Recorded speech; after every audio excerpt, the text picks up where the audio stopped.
Donc l'objectif de cette présentation est de vous présenter l'utilisation du module NRF 24L01. Donc ça c'est le module que j'ai utilisé. Bon, l'intérêt de ces modules là c'est que ce sont bien indiqués sur les broches ce qu'il faut connecter, ça évite les erreurs. Voilà. Donc là vous avez la masse, le VCC, le chip enable, le CSN, le SCK l'horloge, le MOSI, master output, slave input, le MISO et l'IRQ. Donc là l'IRQ sous flow code n'est pas utilisé parce que c'était pas fonctionnel de manière optimale. Voilà. Au niveau des spécifications, donc dans la map, dans la carte mentale, vous avez les spécifications ici et là, hein, c'est-à-dire spécifications et puis vous avez un tutoriel. Donc, quoi dire? Donc ce module est connecté sur la carte multifonction. Donc ce module là est connecté sur la carte multifonction que vous avez ici. Voilà, ici, donc il est connecté. Ce module est alimenté en 3.3, donc tout ce qui est dialogue sur les lignes de commande, on peut être en 5 volts, donc le pic il est alimenté en 5 volts, ça pose aucun problème. Par contre, il faut mettre un régulateur 3.3 sur la carte multifonction. Et ne pas oublier de mettre un condensateur de découplage de 10 micros au moins sur le 3.3. C'est-à-dire on peut le mettre directement ici, hein. Là vous mettez la borne de moins, et là vous mettez la borne de plus du 10 microfarad. Voilà. J'ai eu des problèmes de fonctionnement parce qu'il n'y avait pas de condensateur, de découplage au niveau de l'alimentation. Quoi d'autre? Donc c'est du flow code. Donc le flow code, vous pouvez utiliser cette condition là, hein. Donc il faut R21, 22, 24, il faut les ôter. Pourquoi? Parce que sur le schéma on voit que surtout R23 et 24, au moins ces deux là, on voit qu'elles sont reliées, hein, un ici, donc ça veut dire qu'on peut imposer un niveau logique avec le switch. Et ceci, on a des résistances de pull down là, donc c'est-à-dire on peut écrouler le signal en alimentant la LED, donc ça perturbe le signal de ces connexions là. Alors pourquoi RC4 et RC5? Parce que si on regarde le branchement, le MOSI il est relié sur RC5 et le MISO sur RC4. Donc là c'est les bornes du module, hein. Le VCC doit être à 3.3 sur un régulateur, le chip enable sur RC1, le CSN sur RC2, le SCK sur RC3, le MOSI sur RC5, le MISO sur RC4 et l'IRQ sur RB0. Alors ce qui est obligatoire, c'est le SCK sur RC3 parce que c'est l'horloge de tonalisation SPI. Le MISO, c'est obligatoire de le mettre sur SDO, hein, Serial Data Output, c'est la sortie du microcontrôleur pour aller sur le MISO du module. Donc Master Output, Slave Input, le module c'est un slave, donc c'est l'entrée du module. Le RC4 c'est obligatoire, SDI, Serial Data, SPI, Input, donc c'est une entrée du microcontrôleur. C'est une sortie Slave Output, donc c'est une sortie du module. Et puis là, on teste sur RB0, donc j'ai pas fait sur une entrée d'interruption, donc ça peut être aussi modifié. Donc ça peut être testé sur une autre entrée. Alors volt, ça serait mieux. Voilà.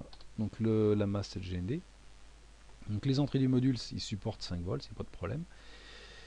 Et le 3.3 est vu par le microcontrôleur en données, il est vu comme étant niveau logique haut. Voilà. Quoi d'autre? On fonctionne avec un Corsa 8 mégas sans PLL. Il faut ouvrir tous les switches, tous les commutateurs que vous avez là. Ici, il faut tout ouvrir, tous les cavaliers, hein. Vous ouvrez tout, comme ça vous êtes sûr de ne pas vous en oublier. Hein. Voilà. Au niveau du programme, donc le programme vous l'avez ici, donc le programme que je vous conseille d'utiliser c'est celui-là. Donc vous avez un émetteur qui émet les lettres de l'alphabet de A à W, donc il émet l'émetteur vers un autre module, et puis après il est en écoute pour voir si le module répond la même lettre. Donc ça veut dire que vous avez un émetteur qui émet une information, une lettre de l'alphabet, et le récepteur renvoie cette lettre. Donc c'est-à-dire que le module va être en écoute Donc c'est vraiment une communication bidirectionnelle. Alors, vous avez une initialisation d'abord du module, hein, là c'est le programme principal, hein. Donc là c'est une interruption timer 0, ça c'est une interruption timer 2, c'est pour cadencer la liaison SPI. Donc là la liaison SPI elle est configurée comme ceci, hein, sur l'interruption timer 2. Quoi d'autre? Le timer 0, qu'est-ce que ça fait? Bon, on incrémente une variable tout simplement et puis on fait l'émission de temps en temps, hein. C'est pour pas émettre en continu, on l'émet tous les 3-4 secondes, quoi, hein. Voilà. Après, vous pouvez changer la vitesse, hein, d'émission, ça pose pas de problème. Donc le programme principal il fait quoi? Il met une variable émission à 0, il autorise l'interruption timer 2, l'interruption timer 0 aussi. D2 c'est le W, c'est RD2, hein, c'est WR bar de l'afficheur. Donc normalement l'afficheur, souvent là on le met à la masse, mais des fois il faut le piloter. Donc là sous Flowcode c'est pas la peine de piloter, donc soit vous l'avez mis à la masse, soit vous le mettez par une ligne RD2, par exemple là c'est RD2.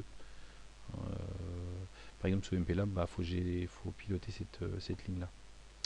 Donc là je l'ai mis, mais c'est pas obligatoire, hein, vous pouvez le loter, le RD2. J'ai vu sur internet que le SS bar souvent ça pouvait proposer des problèmes. Donc le SS bar c'est RA5. Si on regarde le microcontrôleur, je sais pas s'il est marqué là, le SS bar. Non, il n'est pas marqué. Ouais, parce que c'est peut-être un 877. Donc là il n'est pas marqué sur celui-là. 18F452, est-ce que je l'ai?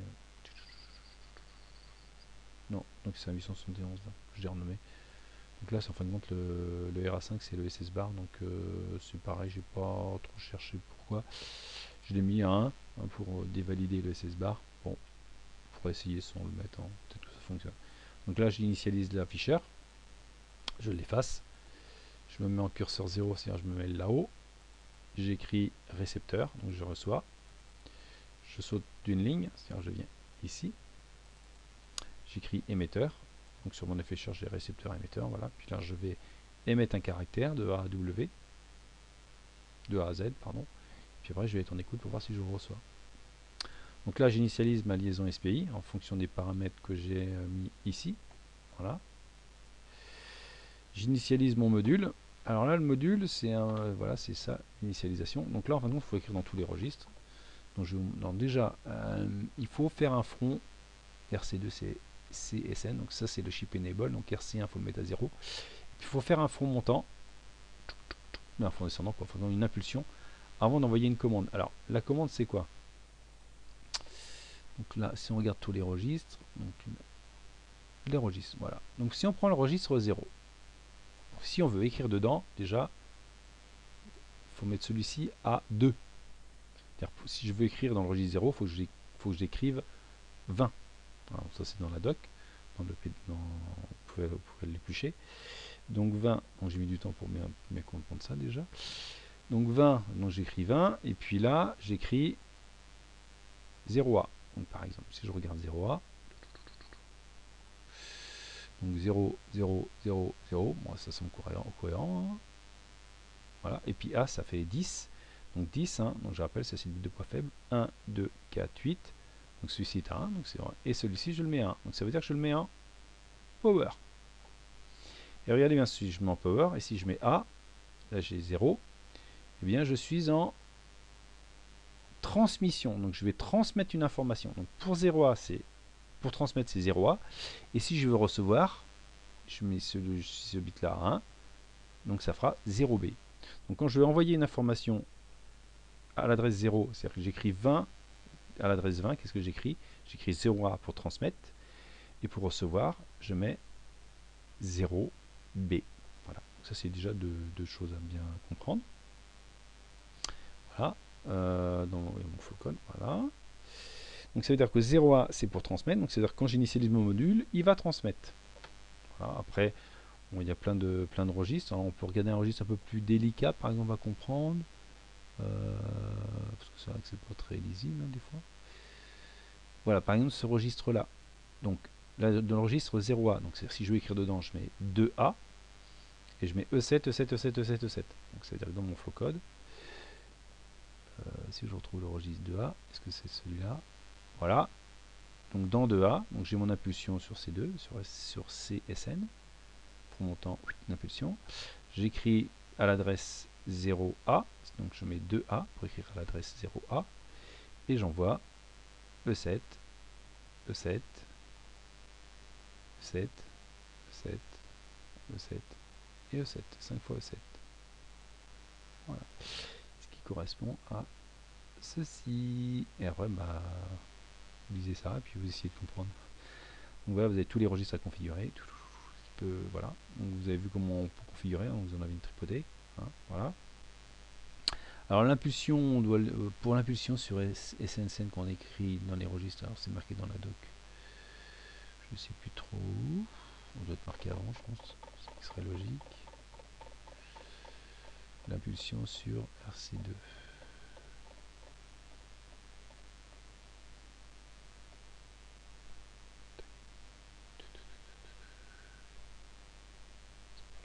C'est pas là. Ça on aura besoin tout à l'heure. Voilà, inspi instruction doit être marqué là. Every new instruction must be start to height to low CSN. Voilà. Donc il faut un front hop sur CSN, c'est-à-dire sur RC2 pour les instructions. Alors autre chose au niveau instruction qui vous intéressé, donc on va avoir une instruction, donc c'est le, donc je rappelle cette instruction là, donc là c'est le RX pour récupérer la donnée.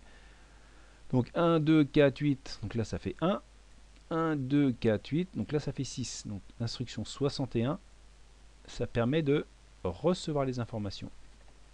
Et puis il y a une autre instruction qu'on va utiliser, c'est E2. Donc E2 il est où? Il est là. C'est flouche RX. C'est de mémoire. Flouche RX c'est use on RX mode. C'est pour vider le buffer de réception. Voilà, on l'utilise. Donc notre programme, qu'est-ce qu'il fait? Le programme principal, voilà, donc il envoie une donnée sur l'afficheur, il envoie une donnée par le module. Donc la mission, elle est faite elle est faite. Là c'est quoi là? Ah non, ça c'est le récepteur, c'est pas le bon programme, c'est le programme d'après ça.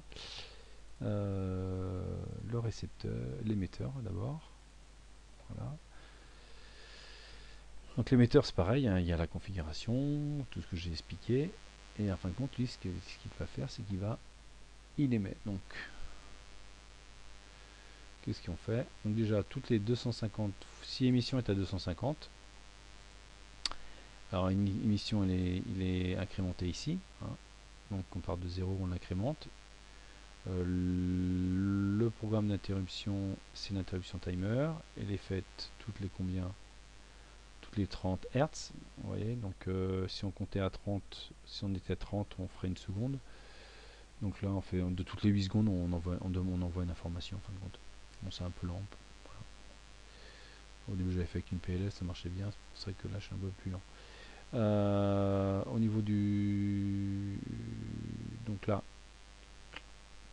toutes les 8 secondes, bon, je remets ma variable à 0, je mets mon CSN à 0,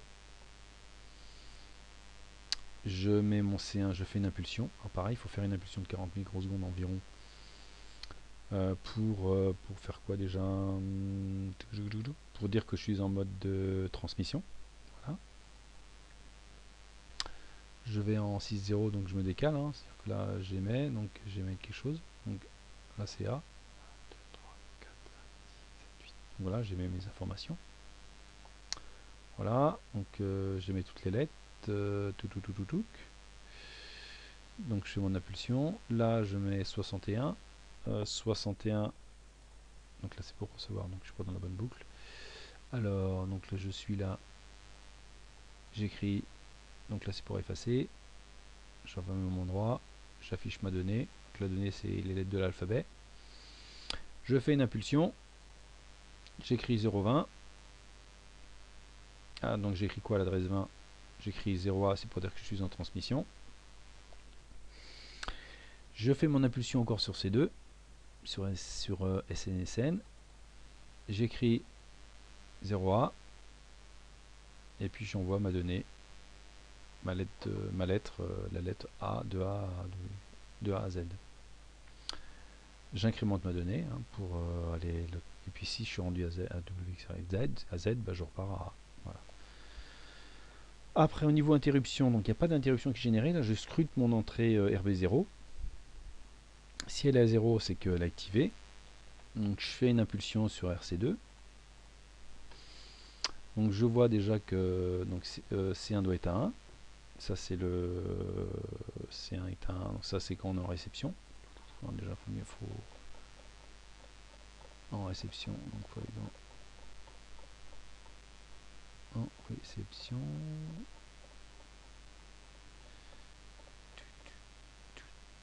Voilà, en réception.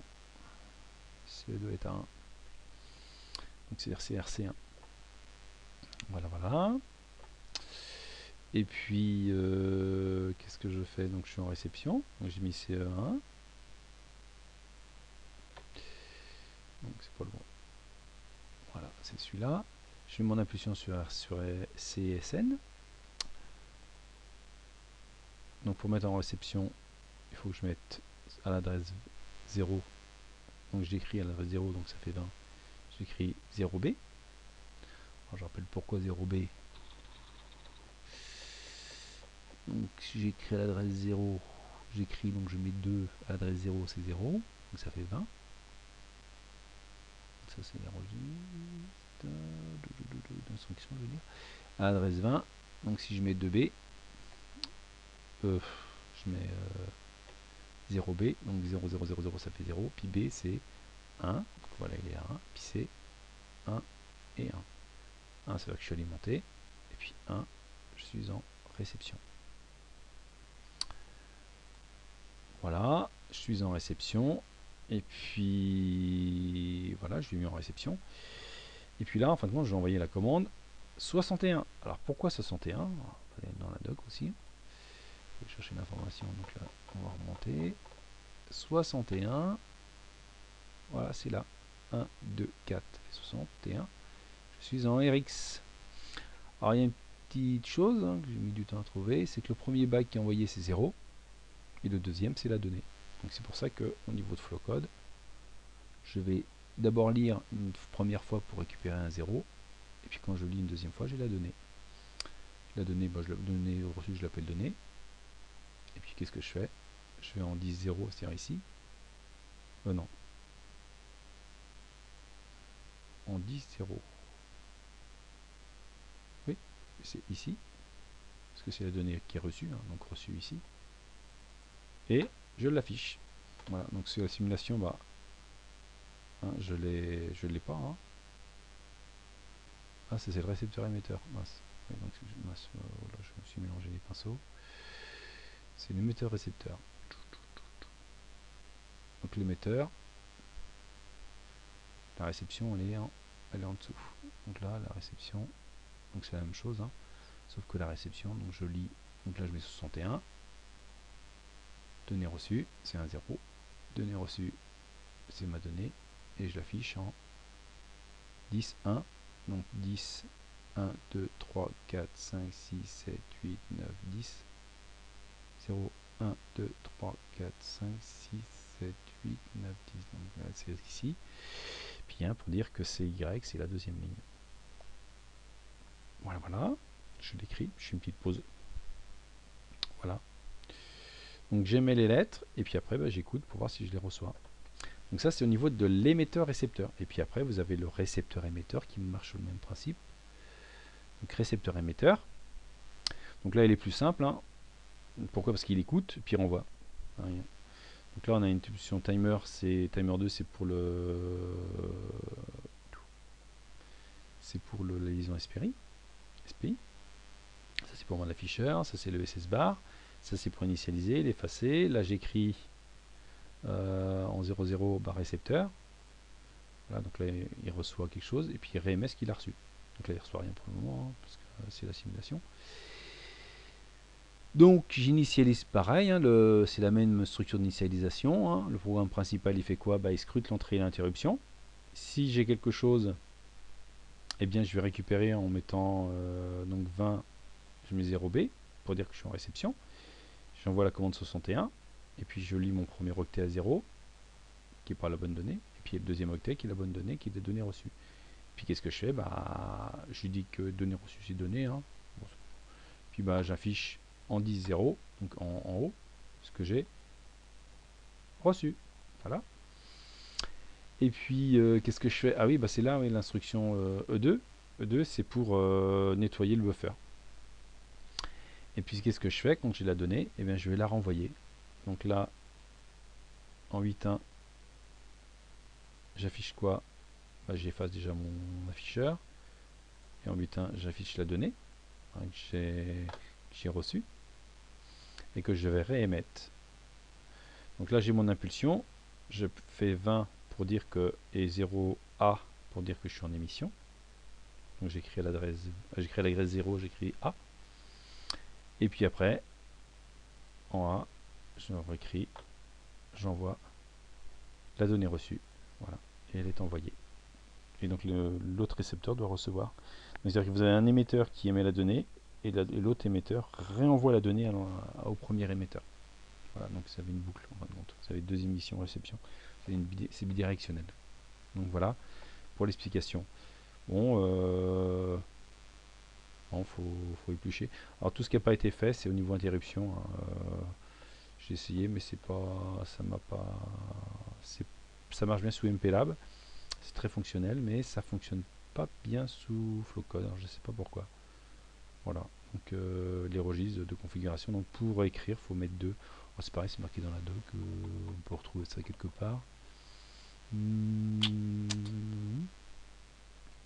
Pourquoi 2? Pourquoi 2? SPI, interrupt, instruction 7. Oh, c'est marqué où ça?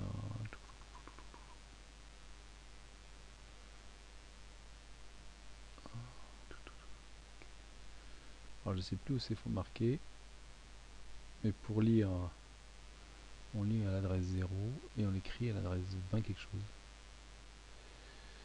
Je